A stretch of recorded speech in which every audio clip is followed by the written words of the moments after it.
Hello friends, एक बार फिर से स्वागत है आपका मेरे चैनल पे। तो आज हम बात करने वाले हैं चैप्टर 5 के सेकंड पार्ट के बारे में। पार्ट 1 हमने कवर किया था, जहां पे हमने देखा था कि प्राइमरी एविडेंस क्या होता है और सेकेंडरी एविडेंस क्या होता है। इन दोनों को कब पेश किया जा सकता है, यानी कि प्राइमरी एविडेंस अगर नहीं है तो सेकेंडरी कब पेश किया जा सकता है, ये हमने डिटेल में देखा था। आज का जो सेशन है हमारा, वो हम देखने वाले हैं इलेक्ट्रॉनिक और डिजिटल रिकॉर्ड के बारे में। ठीक है, एक तो इलेक्ट्रॉनिक रिकॉर्ड और दूसरा डिजिटल रिकॉर्ड, ये क्या होता है और साथ ही साथ इलेक्ट्रॉनिक और डिजिटल रिकॉर्ड कब पेश किया जा सकता है। साथ ही साथ इसमें एक कंडीशन और भी है, जब आप इलेक्ट्रॉनिक अभिलेख पेश करते हैं तो उसके साथ आपको एक सर्टिफिकेट भी पेश करना पड़ता है, यानी कि प्रमाण पत्र भी पेश करना पड़ता है कि जो आपने इलेक्ट्रॉनिक अभिलेख पेश किया है वो बिल्कुल करेक्ट और सही है, उसके साथ कोई छेड़खानी नहीं की गई है। तो इन सभी के बारे में डिटेल में डिस्कस करेंगे विद केस लॉ। तो चलिए स्टार्ट करते हैं आज का सेशन। इस वीडियो को लाइक करें, हमारे चैनल को सब्सक्राइब कर बेल आइकन जरूर प्रेस करें हमारी न्यू वीडियो सबसे पहले देखने के लिए। अब चैप्टर 5 को हमने 3 पार्ट में डिवाइड किया था। ठीक है, 3 पार्ट में कैसे डिवाइड किया, देखो पहले 56 से 64 तक किया था, जिसके अंतर्गत हमने एक लेक्चर कवर किया, और आज का जो सेशन होने वाला है इसी के अंतर्गत हमारा दूसरा लेक्चर होगा सेक्शन 61 से लेकर सेक्शन 63 तक में। नेक्स्ट 2 क्लास होगी हमारी सेक्शन 65 से लेकर 77 और 78 से लेकर 93 तक के प्रोविजंस के बारे में। तो आज हम देखेंगे इलेक्ट्रॉनिक एविडेंस के बारे में। तो सबसे पहली एक केस हम देखते हैं। केस क्या है, अनवर पीबी बनाम पीके वसीर एवं अन्य 2014। जब हमारा पुराना इंडियन एविडेंस एक्ट था उसमें मूल इंडियन एविडेंस एक्ट में हमारा ये इलेक्ट्रॉनिक अभिलेख का प्रोविजन नहीं था। उसके बाद जब हमारा आईटी एक्ट आता है तो आईटी एक्ट के तहत इसमें बहुत सारे चेंजेस किए गए, और सन 2000 में क्या किया गया, इसमें इलेक्ट्रॉनिक अभिलेख से रिलेटेड बहुत सारे सेक्शन में ऐड किए गए, कुछ अमेंडमेंट्स किए गए, जिसके तहत सेक्शन 65A और सेक्शन 65B ऐड किया गया था। मेजरली 2 सेक्शन यही थे। सेक्शन 65B में आपका सर्टिफिकेट पेश किया जाता था जब इलेक्ट्रॉनिक एविडेंस पेश किया जाता। अब यहाँ पे इस केस में क्या बोला गया था उस टाइम में कि जो सुप्रीम कोर्ट था, सुप्रीम कोर्ट ने अभी निर्धारित किया कि इस विशेष उपबंध को जोड़ने का उद्देश्य, यानी कि जो हमारा लेजिस्लेचर था यानी कि विधायिका थी, उसने एक न्यू प्रोविजन इंसर्ट किया जो 65A 65B था, हमारा इंडियन एविडेंस एक्ट ओल्ड वाला यानी पुराना वाला था। तो उसका इंटेंशन क्या था, उसका उद्देश्य क्या था, उसका आशय क्या था कि इलेक्ट्रॉनिक अभिलेख को ग्राह्य बनाने, यानी कि जो इंडियन एविडेंस एक्ट में ये प्रोविजन जोड़ा गया था, इसका आशय क्या था विधायिका के कि इसमें इंसर्ट करने का, कि जो हमारा इलेक्ट्रॉनिक अभिलेख है, जैसा कि आप देखते हो कि बहुत सारे अपराध जो होते हैं वो साइबर, जैसे साइबर अटैक होते हैं, ठीक है, और बहुत से अपराध होते हैं जो आपके मोबाइल के थ्रू होते हैं, जैसे ऑनलाइन ठगी हो जाती है, या फिर आपको व्हाट्सएप चैट के माध्यम से कोई धमकी दे रहा है, या कॉल रिकॉर्डिंग आप करते हो, तो उसके तहत यहाँ पे इस सभी चीज़ों को एडमिसिबल बनाने के लिए ना इस सेक्शन को ऐड किया गया था, यानी सेक्शन 65A सेक्शन 65B को। अब यहाँ पे इनका इंटेंशन ये था कि अगर मान लीजिए किसी कंप्यूटर में ऐसा कोई सूचना आई कि कोई धमकी भरे आपको ईमेल आए, तो आपको पूरा कंप्यूटर वहाँ पे न्यायालय में पेश करना पड़ेगा। इससे क्या होगा, उसमें बहुत सारी मशीनी भाषा होती है, मशीनी लैंग्वेज होती है, उसको कोर्ट को समझने में आसानी नहीं रहती है, या आसान नहीं होगा, क्योंकि हर चीज़ न्यायालय नहीं जान सकता है। इसलिए उसके बदले क्या किया जाना, एक सर्टिफिकेट पेश कर दिया जाता है कि हाँ जैसा आप बोल रहे हो वो बिल्कुल करेक्ट है, किसी पर्टिकुलर पर्सन ने आपको धमकी दिया था, या फिर आपको किसी ने कॉल रिकॉर्डिंग आपने किया है और कॉल के माध्यम से किसी ने आपको धमकी दिया, ठीक है, या फिर किसी अन्य तरीके का कोई अपराध हुआ, तो इन सभी को एक सर्टिफिकेट के माध्यम से यहाँ पे पेश किया जाता है। तो ये सारी चीज़ें हैं जिससे न्यायालय का टाइम भी बचता है, कि न्यायालय को जांच नहीं करनी पड़ती, इस सभी के एक्सपर्ट नहीं बुलाने पड़ते ज़्यादा, ठीक है। तो ये सारी चीज़ें हो जाती हैं। दूसरा एक केस था आपका, ये केस बेसिकली तो आपका जो सेक्शन 63 पढ़ेंगे, सेक्शन 63 का क्लॉज 4, उसके तहत ये केस है। हालांकि अभी आप देख लो, ठीक है। अर्जुन पंडित राव कोटकर बनाम कैलाश कुशन राव एवं अन्य का 2020 का मामला था। इसमें सुप्रीम कोर्ट ने क्या बोला था कि अगर कोई भी पर्सन इलेक्ट्रॉनिक अभिलेख यानी कि इलेक्ट्रॉनिक जो रिकॉर्ड अगर कोई व्यक्ति पेश करता है, कोई इलेक्ट्रॉनिक डिजिटल रिकॉर्ड पेश करता है, तो उसके साथ उस व्यक्ति को सेक्शन 65B का क्लॉज 4 में जो सर्टिफिकेट बताया गया है उस सर्टिफिकेट को भी पेश करना पड़ेगा। हालांकि जो 64B 4 है, क्लॉज 4 है, अब सेक्शन 63 क्लॉज 4 हो चुका है। ठीक है। तो इसके तहत सर्टिफिकेट पेश करना बहुत अनिवार्य है। जब तक सर्टिफिकेट पेश नहीं किया जाएगा तो यहाँ पे उसकी शुद्धता नहीं मानी जाएगी, ये नहीं माना जाएगा कि वो सही है। तो इसलिए जब भी इलेक्ट्रॉनिक रिकॉर्ड पेश होगा तो उसके साथ एक सर्टिफिकेट भी जरूर पेश किया जाएगा। अब यहाँ पे डायरेक्ट में अगर देखें तो यहाँ पे डायग्राम के फॉर्म में सबसे पहले देखते हैं तो यहाँ पे 3 सेक्शन है। एक तो सेक्शन जो हमारा नया ऐड किया गया है सेक्शन 61 और दो सेक्शन आते हैं सेक्शन 62 और 63। तो 62 जो है वो आपका 65A जो हुआ करता था उसको बता दिया गया है और 63 जो है वो आपका 65B बताया है। 61 जो कहता है ये इलेक्ट्रॉनिक साक्ष्य की ग्राह्यता या प्रभाव के बारे में बताता है कि अगर कोई भी इलेक्ट्रॉनिक एविडेंसेस पेश किए गए हैं तो यहाँ पर उसको ग्राह्य किया जाएगा, एडमिसिबल बनाया जाएगा, उसको लेने से इनकार नहीं किया जाएगा। उसका वही प्रभाव होगा जो आपका कागज़ वाले रिकॉर्ड में होता है। जैसे कागज़ का कोई अभिलेख आपने पेश किया तो उसी तरह का यहाँ पर इलेक्ट्रॉनिक एविडेंसेस का भी यहाँ पर प्रभाव रहेगा, वही विधि मान्यता रहेगी। ये चीज़ 61 बताता है, यानी कि इफेक्टिवनेस बताता है कि कितना इफेक्टिव रहने वाला है, उसको लेने से इनकार नहीं किया जाएगा, उसकी एडमिसिबल बनाया गया है। ठीक है। वहीं अगर 62 की बात करते हैं तो 62 जो आपका एक डिक्लेरेटरी सेक्शन है, यानी कि घोषणात्मक सेक्शन है। ये कहता है कि इलेक्ट्रॉनिक साक्ष्य तो लिया जाएगा लेकिन कैसे लिया जाएगा, हम सबसे पहले 63 की शर्तें देखेंगे। 63 की शर्तें अगर फुलफिल हो रही है, कंडीशन फुलफिल हो रहा है, तभी हम 62 को एडमिसिबल बनाएंगे, अदरवाइज एडमिसिबल नहीं बनाएंगे। तो आपको यहाँ पे यही चीज़ कहता है कि इलेक्ट्रॉनिक अभिलेख की अंतर वस्तु, जैसे हमने पढ़ा था कि जो डॉक्यूमेंट है यानी दस्तावेज की अंतर वस्तु को कैसे साबित किया जाएगा, केवल आपका दस्तावेजी साक्ष्य यानी प्राइमरी एविडेंस से ही पेश होगा। जनरल तो यही है ना कि अगर दस्तावेज की अंतर वस्तु साबित करना है तो आपको प्राइमरी एविडेंस लाना होगा। उसी तरह से यहाँ पे कहता है कि अगर इलेक्ट्रॉनिक अभिलेख की अंतर्वस्तु साबित करनी है तो आपको इलेक्ट्रॉनिक अभिलेख ही पेश करना है। जैसे 63 के कंडीशन को फुलफिल करते हुए आपको एक सर्टिफिकेट पेश करना पड़ेगा, तभी वो क्या होगा, एडमिसिबल होगा। तो ये चीज़ हो गई आपकी इलेक्ट्रॉनिक साक्ष्य। अब इलेक्ट्रॉनिक साक्ष्य के अभिलेख की यहाँ पे अगर परिभाषा की बात करते हैं तो हमारा जो IT एक्ट है, IT एक्ट की जो धारा है 21T, तो यहाँ पे बताया गया है। तब इसको देखते हैं।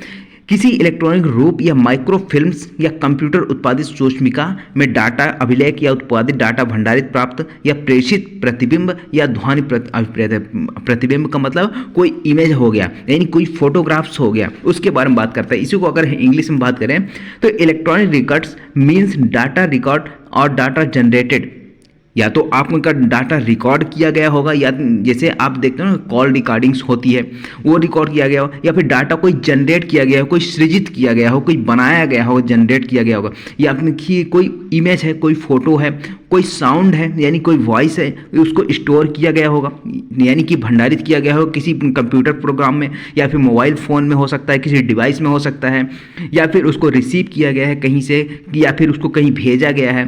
तो ये किस फॉर्म में होना चाहिए, ये इलेक्ट्रॉनिक फॉर्म में होना चाहिए, या फिर माइक्रोफिल्म या कंप्यूटर जनरेटेड माइक्रोफिल्म की हो सकती है।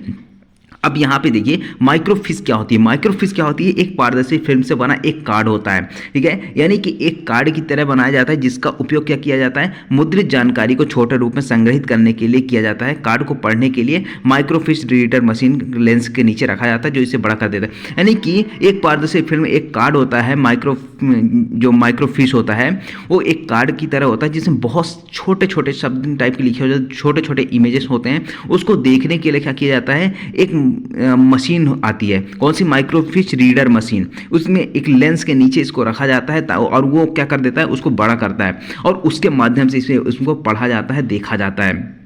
तो ये कहलाता है माइक्रोफिश। तो ये सारी चीज़ें इलेक्ट्रॉनिक फॉर्म में होनी चाहिए। तो ये क्या कहलाता है, इलेक्ट्रॉनिक रिकॉर्ड्स कहलाता है, यानी कि इलेक्ट्रॉनिक अभिलेख कहलाता है। अब बात करें अगर हमारी जो नई धारा जोड़ी गई थी, ये हमारी सेक्शन 61 की 61 क्या कहती है कि इलेक्ट्रॉनिक या डिजिटल अभिलेख के बारे में, कि इस अधिनियम की कोई बात, यानी कि इस पूरे एक्ट की, कौन से एक्ट, BSA भारतीय साक्ष्य अधिनियम, इसकी कोई भी बात इलेक्ट्रॉनिक या डिजिटल अभिलेख की ग्राह्यता से इनकार नहीं करेगी। यानी कि इसमें अगर कहीं भी कुछ भी लिखा हो उससे कोई फर्क नहीं पड़ता। यहाँ पे सिर्फ इतना बता दिया कि अगर कोई इलेक्ट्रॉनिक रिकॉर्ड पेश किया जा रहा है, डिजिटल रिकॉर्ड पेश किया जा रहा है, तो उसको एडमिशन बनाने से इनकार नहीं किया जाएगा, उसको एडमिट किया ही जाएगा, उसको ग्राह्य ही किया जाएगा। और उसका प्रभाव कैसा होगा, और उसका प्रभाव विद्यमान प्रवर्तनशील वही होगी जो किसी कागज़ के अभिलेख होती है। यानी कि अगर आप किसी कागज़ के अभिलेख को अगर पेश करते हैं, किसी डॉक्यूमेंट को पेश करते हैं, और जो उसकी विधि मान्यता होती है ना, उसी तरह की विधि मान्यता वही प्रभाव इस इलेक्ट्रॉनिक अभिलेख या फिर डिजिटल अभिलेख के भी होगी। लेकिन यहाँ पे एक चीज़ और ध्यान रखिएगा कि जो सेक्शन 63 के अधीन रहते हुए सारी इलेक्ट्रॉनिक एविडेंसेस को ग्राह्य किया जाएगा, एडमिट किया जाएगा, ठीक है, एडमिसिबल बनाया जाएगा। क्योंकि 63 में आपके पूरे कंडीशंस बताए गए हैं कि किस कंडीशन के तहत ये आपका एडमिसिबल होगा। साथ ही साथ उसमें एक सर्टिफिकेट के बारे में प्रावधान किया गया, प्रमाण पत्र के बारे में प्रावधान किया गया, प्रमाण पत्र भी पेश करना पड़ेगा। अब बात करते हैं अगर 62 की, तो ये 65A जो था वही चीज़ है। यहाँ पे कहता है कि इलेक्ट्रॉनिक अभिलेख से संबंधित साक्ष्य के बारे में विशेष उपबंध। अब यहाँ पे एक विशेष उपबंध किया गया था। कौन सा? 65A में जैसे किया गया था, तो इलेक्ट्रॉनिक अभिलेख के अंतर वस्तु धारा 63 के उपबंधों के अनुसार साबित की जा सकेगी। यहाँ पे क्या कहता है? इलेक्ट्रॉनिक अभिलेख के अंतर वस्तु साबित तो की जा सकती है, लेकिन कंडीशन क्या है? कंडीशन आपकी यही है कि आपको 63 की कंडीशन आपको फुलफिल करनी पड़ेगी। 63 में जो शर्तें बताई गई है, जो कंडीशंस बताई गई है, वो अगर यहाँ पे आप पूरी कर देते हैं तब यहाँ पे इसको साबित कर सकते हो, अदरवाइज आप साबित नहीं कर पाओगे, क्योंकि कंडीशन तो फुलफिल करनी पड़ेगी, चाहे आपका सर्टिफिकेट का हो या फिर आपका 62 की क्लॉज 2 की बात हो, 63 की क्लॉज 2 की बात हो, 2 की शर्तें हों, उन सभी शर्तों को पूरा करना पड़ेगा। ये मैंडेटरी है आपके लिए, ठीक है। इसलिए मैंने यहाँ कहा कि ये एक घोषणात्मक धारा यानी कि डिक्लेरेटरी सेक्शन है, जो यहाँ पे डिक्लेयर करता है कि 63 के उपबंधों के अनुसार ही यहाँ पे इलेक्ट्रॉनिक रिकॉर्ड्स के जो कंटेंट्स हैं वो साबित किया जा सकते हैं। उसके बाद आता है सेक्शन 63। सेक्शन 63 जो आपका सबसे इम्पोर्टेंट प्रोविजन 65B जो आपका होता था, जो कहते थे ना कि अगर कोई भी कॉल रिकॉर्ड्स पेश हो रही है, ठीक है, या फिर व्हाट्सएप चैट्स आप वहाँ पे पेश करते हैं न्यायालय में, तो उसके लिए आपको इलेक्ट्रॉनिक अभिलेख के साथ आपका एक डिजिटल 65B की सर्टिफिकेट भी लगी होती है। आप देखते होंगे जब पुलिस पेश करती है तो 65B की एक सर्टिफिकेट भी पेश करता है। आगे बात समझ में? तो अब यहाँ पे देखिए, यहाँ पे कहता है इसका फर्स्ट क्लॉज क्या कहता है? किसी इलेक्ट्रॉनिक अभिलेख में अंतर्विष्ट किसी सूचना को। अब सूचना का मतलब क्या होता है कि आपके जो कंप्यूटर हो, चाहे मोबाइल फ़ोन हो, आपका टैबलेट हो, या किसी भी डिवाइस में कोई भी सूचना हो, कोई इमेजेस, सूचना का मतलब इसमें बहुत सारी चीज़ें शामिल हो जाती हैं। जैसे आपका इमेज हो गया, ठीक है, चाहे आपका रिकॉर्ड्स हो, कोई कॉल रिकॉर्ड्स हो, कोई आपने डाटा क्रिएट किया है उसमें, तो वो सारी चीज़ें इसमें आ जाती हैं। तो आपने क्या किया कि किसी सूचना को जो किसी कंप्यूटर या किसी संचार युक्ति अन्यथा द्वारा भंडारित किया, ठीक है ना, उसमें आपने स्टोर किया, स्टोरेज भरा, भंडारित कर लिया, या फिर आपने उसमें क्रिएट किया, अभिलिखित किया। किस रूप में किया? किसी इलेक्ट्रॉनिक प्रारूप में किया, ठीक है ना, इलेक्ट्रॉनिक फॉर्म में होना चाहिए। ये पूरा जो सेक्शन है पूरा इलेक्ट्रॉनिक फॉर्म की बात करता है, इलेक्ट्रॉनिक रिकॉर्ड्स की बात करता है। और इलेक्ट्रॉनिक प्रारूप द्वारा आपने क्या किया? उसको प्रोड्यूस किया, उत्पादित किया, और किस चीज़ में किया? किसी कागज़ पर मुद्रित किया। मान लीजिए आपने क्या किया, कोई डाटा बनाया किसी कंप्यूटर में, आपने अभिलिखित किया, ठीक है, भंडारित किया, स्टोरेज किया। जैसे मेरा ये PDF है, PDF अभी क्या है? ये अभी इलेक्ट्रॉनिक रिकॉर्ड्स में है, आ जाएगा। क्यों? क्योंकि एक PDF के फॉर्म में है और मेरे डिवाइस में है ये, और उसी को अगर मैं प्रिंट कर दूं किसी कागज़ पे, ठीक है, या फिर बात करें प्रकाशीय चुंबकीय यानी कि यहाँ पे मैग्नेटिक मीडिया की बात करें, या चालक मेमोरी कार्ड की बात करें, अगर उसमें हमने क्या किया हुआ है, यहाँ पे स्टोर किया हुआ है, उसको अभिलिखित करते हैं या उसकी नकल बनाते हैं हम, तो यहाँ पे इसके पश्चात ये सारी चीज़ जो हमने दिखाया ना, ये इसको कंप्यूटर निर्गम कहा गया। आगे कंप्यूटर निर्गम का मतलब क्या होता है? एक आउटपुट हमने जैसे PDF बनाया, ठीक है, उसके बाद हमने क्या किया? उसका एक आउटपुट निकाला। आप देखते हो ना, एक इनपुट होता है, एक आउटपुट होता है। इनपुट मतलब हमने क्या, इनपुट का मतलब क्या होता है? हमने जो उसको इनपुट दिया, यानी कि जो हमने कीबोर्ड के माध्यम से टाइप किया, और आउटपुट जो हमने जैसे यहाँ से प्रिंट मारा, ठीक है, प्रिंट मारने के लिए हमने इनपुट क्या दिया? Ctrl+P, ठीक है, ये हमने इनपुट दिया। तो प्रिंट में क्या आएगा? उसका जब प्रिंट निकालेंगे किसी कागज़ पे, तो वो हमारा क्या हो जाएगा? वो आउटपुट हो जाएगा, ठीक है। तो ये जो सारी चीज़ें हैं जो हम भंडारित कर रहे हैं, अभिलिखित कर रहे हैं, उसकी नकल निकाल रहे हैं, ठीक है, जो आउटपुट हम प्राप्त कर रहे हैं वहाँ से, ये एक डॉक्यूमेंट समझा जाएगा। लेकिन डॉक्यूमेंट कब समझा जाएगा, जब वो इस धारा की उल्लिखित शर्तें पूरी कर दे। इस धारा की मैंने कहा, इस उपधारा की नहीं, क्या है, क्योंकि इस उपधारा में कोई शर्तें नहीं बताई गई, शर्तें तो अगली धारा अगली उपधारा में बताई गई। तो इसलिए पूरा का पूरा धारा यानी कि 63 बोल दिया से, यानी 63 की कंडीशन अगर पूरी हो जाती है तो ये एक डॉक्यूमेंट माना जाएगा। तो यहाँ पे मूल पेश नहीं करने की जरूरत नहीं, यहाँ पे ओरिजिनल डॉक्यूमेंट जो है इलेक्ट्रॉनिक रिकॉर्ड है उसको पेश करने की जरूरत नहीं है। जैसे मेरा मोबाइल पे क्या है, एक फ़ोटो है, तो उस मोबाइल को मैं पेस्ट नहीं कर रहा हूँ, ओरिजिनल कहाँ पे है, मेरे मोबाइल पे है, लेकिन मैंने जहाँ से प्रिंट निकलवाया तो वो एक क्या करेगा, एक सर्टिफिकेट देगा कि ये मैंने यहाँ से इस फोटो को इस मोबाइल के माध्यम से मैंने प्रिंट निकाला है, एक पूरा लिख के देगा।